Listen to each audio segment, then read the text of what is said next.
Hi viewers, welcome to Cognize channel. In this module, we are going to look into the microscopic form of Ohm's law. This video contains lot of expressions related to drift velocity. We've already seen the theoretical part of drift velocity in the previous module. In case you missed it, I've given the link in the description box. Kindly watch it and come back so that you can have a clear understanding of these mathematical expressions. By the end of the video, we'll be able to derive the relationship between current and drift velocity, current density and drift velocity, microscopic form of Ohm's law, resistivity, relation between mobility and conductivity. These can be taken as the steps to deduce the microscopic form of Ohm's law. First, we have to find the relation between the current and drift velocity. Next, we have to find the relation between current density and drift velocity, from which we can deduce the microscopic form of Ohm's law. To begin with, let us assume a conductor for which I supply an electric field from right to left direction. So, E is the amount of electric field I supply to this conductor, so that current is also produced in the direction of the applied electric field, say from right to left. In this case, a flow of electrons will be in opposite direction, that is from left to right, because we've already seen in the previous modules that electrons always flows in the direction opposite to the flow of current. Inside this conductor, we take a small area element dx, which contains n electrons moving with drift velocity Vd. Now for this small region, I can express the drift velocity Vd as dx by dt, that is displacement by time taken. From this, I can write down dx to be Vd times dt, which I name as equation 1. Now I am going to find the electron density for this small region. So electron density can be expressed as volume into number of electrons present in that volume. To find the volume, we have to consider the dimension of the conductor, which is nothing but a cylinder. So volume of cylinder is area into height. Here the area is the area of cross section, which is A, and height is the length of the conductor that we have taken, the small region dx. Now I can express this electron density as A dx times n. From equation 1, I can replace this dx to be Vd times dt, so that the electron density becomes A Vd dt into n. We know that the total charge in the volume element dq can be expressed as charge into electron density. Since here the free electrons are responsible for the conduction of current, I take down charge as charge of electron, that is E. So that dq becomes E times A Vd dt into n. We know that the current is rate of flow of charges inside the conductor. So mathematically it can be written down as dq by dt. So using the value of dq that we found, I can be expressed as NEAVD.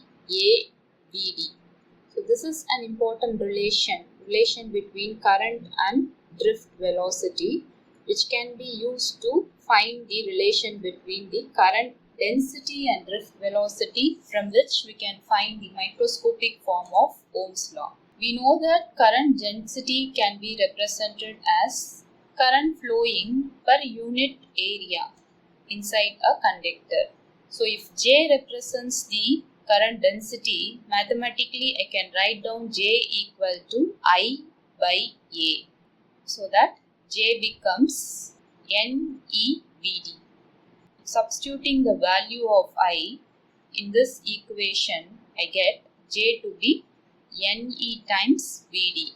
In previous module, we found the value of drift velocity. If you have any doubts, you can just watch down the drift velocity module, how we found this value. So Vd is minus E tau by m into E vector, and using this value in this expression, I get J to be equal to minus E square tau by m into E vector.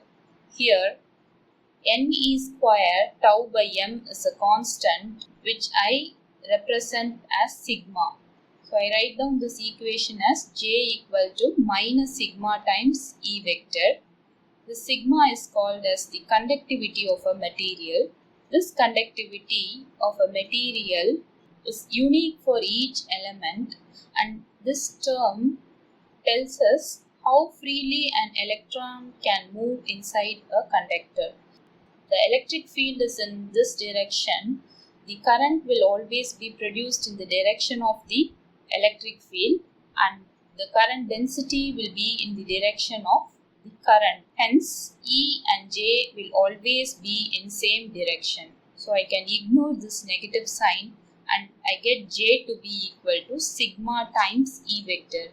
This is called as the microscopic form of Ohm's law. Why do we call this as microscopic form of Ohm's law? Since we are looking at the behavior of electrons at microscopic level, that is equal to or less than 10 power minus 6 meters or microns, we call this as microscopic form of Ohm's law. This forms the basis of macroscopic form of Ohm's law, which we will see in the later modules. So resistivity is inverse of conductivity. That is, if conductivity represents how freely an electron can move inside a conductor, resistivity says us how far the conductor resists the flow of electrons.